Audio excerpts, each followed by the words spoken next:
Hello friends, this is Poonam Tomar. एक बार फिर से आप सभी का स्वागत करती हूँ आपके अपने चैनल पूनम एजुकेशन एकेडमी पर। सो फ्रेंड, आज फिर से हम पढ़ने वाले हैं एनसीईआरटी की बुक। ये हमारी बुक है क्लास सेकंड की। इसमें पढ़ने वाले हैं हम चैप्टर नंबर 3। ये हमारी हिंदी की बुक है। इससे पहले की जो हमारी कक्षा फर्स्ट की हिंदी की बुक है उसके हम सभी चैप्टर अच्छे से कवर कर चुके हैं, जिसकी प्लेलिस्ट आपको हमारे चैनल में मिल जाएगी। तो आप वहाँ पर जाकर इनको अच्छे से पढ़ सकते हैं। तो चलिए आज की इस प्यारी सी पोएम को स्टार्ट करते हैं। म्याऊं म्याऊं सोई सोई एक रात में सोई सोई। यहाँ पर एक छोटी सी बच्ची है जो अपने बारे में अपनी आप बीती बता रही है कि वो एक रात में सोई सोई, एक रात में सोई सोई, यानी को एक रात सोई हुई थी।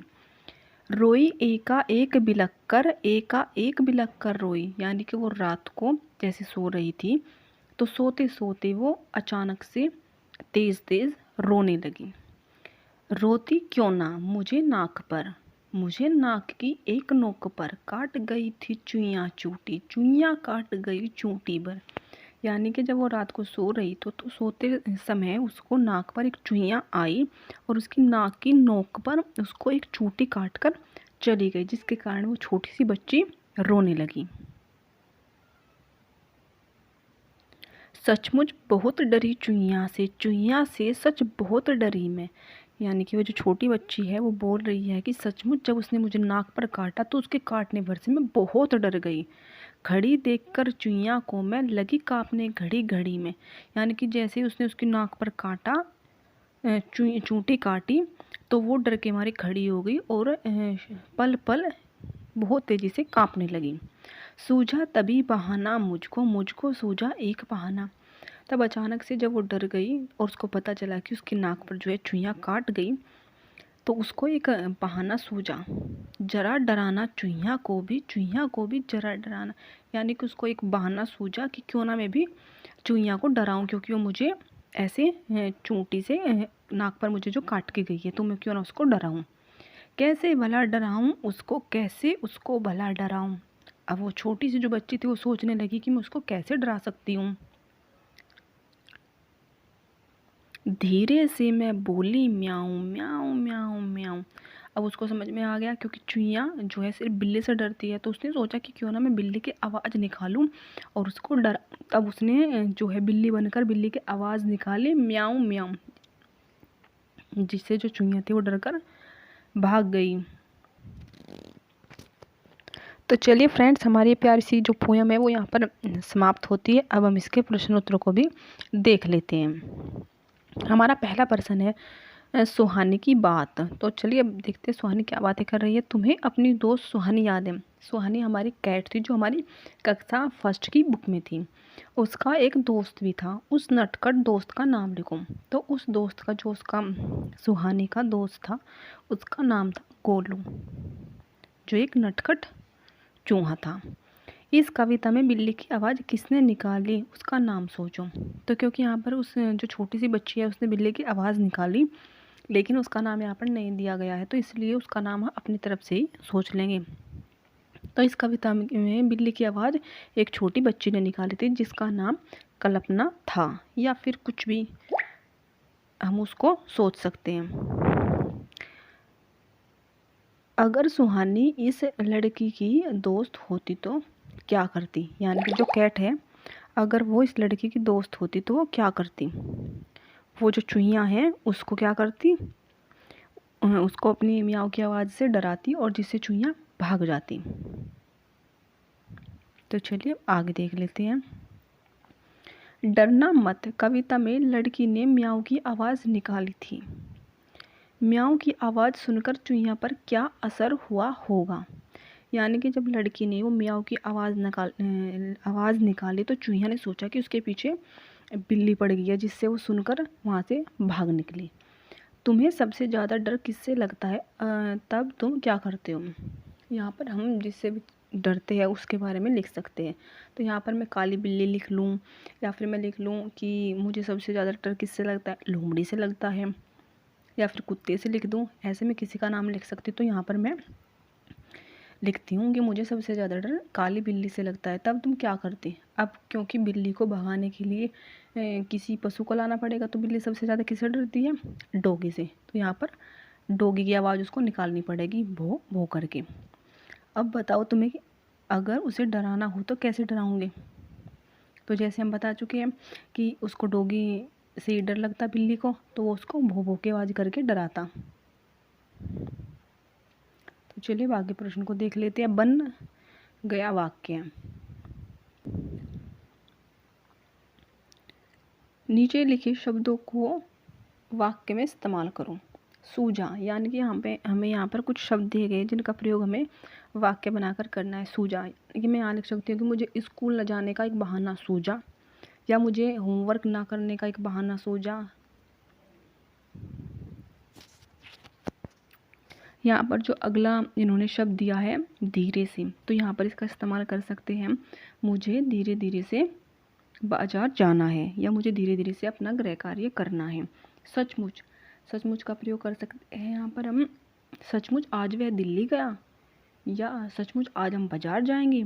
ऐसे आप यहाँ पर कोई वाक्य बना सकते हैं। बहाना, तो यहाँ पर बहाने के लिए हम एक वाक्य बनाएंगे, उसने स्कूल में न जाने का पेट के दर्द का बहाना बनाया।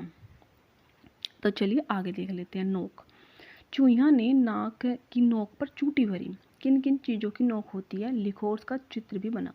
तो जिन चीज़ की नोक होती है उन्हें हमें यहाँ पर लिखना है। तो सुई की नोक होती है, तो लिखते हैं यहाँ पर हम कुछ उन चीज़ों को जिनकी नोक होती है। यहाँ पर हम सुई लिख सकते हैं, चाकू लिख सकते हैं, यहाँ पर हम भाला भी लिख सकते हैं, यहाँ पर लिख सकते हैं हम पेंसिल, कलम हम लिख सकते हैं यहाँ पर,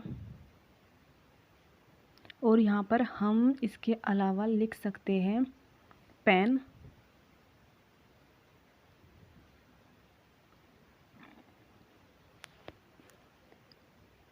शब्दों का उलटफेर, सूझा मुझको एक बहाना, मुझको सूझा एक बहाना, यानी कि हमें यहाँ पर कुछ शब्दों को उलट पुलट कर लिखना है। कविता में कही गई इस बात को बातचीत में इस तरह कहेंगे, मुझको एक बहाना सूझा। नीचे लिखी बातों को दो तरीकों से लिखो, यानी कि यहाँ पर हमें एक वाक्य दिया गया है, इसको हमें दो तरह से घुमाकर लिखना है। खड़ी गाय थी चौराहे पर, तो इसको हम लिख सकते हैं गाय चौराहे पर खड़ी थी, या एक तो ये हो गया, इसके अलावा हम इसको लिखते हैं चौराहे पर गाय खड़ी थी। गाय चौराहे पर खड़ी थी, और दूसरा चौराहे पर गाय खड़ी थी। दूसरा हमारा वाक्य है घुस गया शेर जंगल में, तो इसको लिख सकते हैं शेर जंगल में घुस गया, और दूसरा लिख सकते हैं जंगल में शेर घुस गया। तो चलिए अब आगे देख लेते हैं। ये हमारे यहाँ पर जो क्वेश्चन आंसर दिए हुए थे वो सभी समाप्त हो चुके हैं। तो चलिए अब आगे देखते हैं। इन्होंने यहाँ पर एक जो है प्यारी सी स्टोरी दी गई है, उसको भी हम अच्छे से कवर कर लेते हैं। बिल्ली कैसे रहने आई मनुष्य के संग, ये हमारी स्टोरी का नाम है।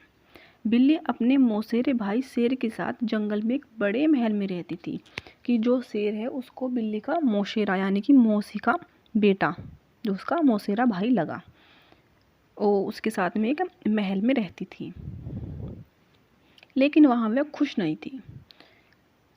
यहाँ पर जो शेर है हमारे वो बोल रहे हैं बहन, तभी जो हमारी बिल्ली है वो बोली ओ आई भैया आई आई, मेरे खाने का वक्त हो गया है, तुमने अभी तक पत्तल भी नहीं बिछाई। ये कौन बोल रहा है? ये लोयन बोल रहा है, यानी कि शेर बोल रहा है। अभी जो कैट है बिल्ली है वो बोलेगी बस अभी बिछाती हूँ भैया। बिल्ली तुरंत केले का पत्ता ले आई और शेर के सामने बिछा दिया। अब शेर बोलने लगा आज सुबह मैंने भेड़िया पकड़ा था ना, वह परोसो। अब जो यहाँ पर हमारे शेर है वो खा रहे, आहा मजा आ गया।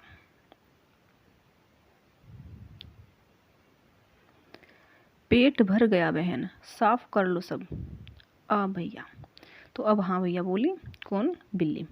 लोग कुछ भी नहीं छोड़ा मेरे लिए, रोज़ यही होता है। तो बिल्ली अब बोली कि मेरे लिए तो कुछ भी नहीं छोड़ा, जो कुछ मैंने खाने में परोसा था उसने सब खा लिया और मैं भूखी की भूखी रह गई, और रोज़ ऐसे ही होता है कि मैं भूखी रह जाती हूँ। एक दिन शेर बीमार पड़ा और उसका हाल पूछने बहुत से जानवर आए। बिल्ली ने जानवरों का स्वागत करने के लिए हर एक से बात की, यानी कि जो भी जानवर उनके पास आ रहे थे उसने सभी से बात की। लेकिन ठीक तभी बहन, नाश्ता बना कर सबको दो, जाओ जल्दी करो। भैया, मैं जो बिल्ली है वो बोली, भैया घर में आग तो है ही नहीं। तो तभी शेर बोला, तो जाओ आदमियों की बस्ती से सुलगती लकड़ी ले आओ, भागो। सो बिल्ली भागी, झाड़ी और पत्थरों को फलांगती हुई गांव में पहुंची। यानी कि अब बिल्ली गांव में आग लेने के लिए गई। वहां देखो, यहाँ पर एक छोटी सी गुड़िया है जो बोल रही है, वहां देखो, डरो नहीं, हम तुम्हें कुछ नहीं करेंगे। अब ये छोटी सी बच्ची है वो बोल रही है बिल्ली से कि तुम डरो मत, हम तुम्हें कुछ नहीं करेंगे। अब ये छोटी बच्ची फिर बोले, कितनी मुलायम और रेशमी, यानी कि उसको टच करके उसको छू के बोल रहे कि तुम कितनी सॉफ्ट हो, कितनी रेशमी हो। जिस काम से बिल्ली आई थी उसे भूलकर बहुत देर तक बच्चों से लाड करवाती रही। मुझे कभी किसी से इतना प्यार नहीं मिला, बिल्ली बोल रही है। बिल्ली अब क्या सोचने लगी। अचानक जोर की गरज से जंगल कांप उठा। ग्र ग्र ग्र ऐसे करके जो है शेर ने गर्जना की। यह किसकी दहाड़ थी? शेर की। तभी जो बिल्ली थी वो बहुत डर गई। हाय रे, मुझे सुलगती लकड़ी ले जानी थी, मैं भूल गई। अब जो शेर की दहाड़ सुनने के बाद बिल्ली खुद से बातें करने लगी कि ओहो, मैं तो यहाँ पर एक कार्य के लिए आई थी और मैं इसको करना ही भूल गई। बिल्ली जो है घर में घुसी और एक सुलगती लकड़ी उठाकर झाड़ियों और पत्थरों को फलांगती हुई भागी, यानी कि पार करती हुई वो फिर से जंगल की ओर दौड़ी। अब जो शेर है वो फिर अचानक फिर वही डरावनी आवाज़, मतलब उसने दोबारा वही अपनी आवाज़ निकाली और कांपती हुई बिल्ली ने शेर को देखा, जिसकी आंखें गुस्से में लाल हो उठी थी। वह इतनी डर गई कि उसने जलती लकड़ी उसके पैरों के पास गिरा दी। किसके पैरों के पास में? शेर के पैर के पास में। देखो, बिल्ली वापस आ गई। ज़रूर शेर ने उसे बुरी तरह डरा दिया। यानी कि जो बच्चे थे जो उसके साथ में खेल रहे थे उन्होंने बोला कि अब बिल्ली फिर से उनके ही पास आ गई। हाँ, हमारे पास रहो नन्ही मुन्नी, वापस मत जाओ। नहीं जाओ ना। नहीं, कभी नहीं। और इस तरह से बिल्ली मनुष्य के संग रहने लगी। तो ये हो गई स्टोरी बिल्ली का जो मनुष्य के साथ कैसे रहन सहन हुआ। तो आज के इस वीडियो में हम ये पूरा चैप्टर जो है अच्छे से कवर कर लिया। आगे आने वाली वीडियो में हम नेक्स्ट चैप्टर को अच्छे से कवर करेंगे। तो आज की वीडियो में इतना ही। Thank you for watching this video and please subscribe my channel. Thank you.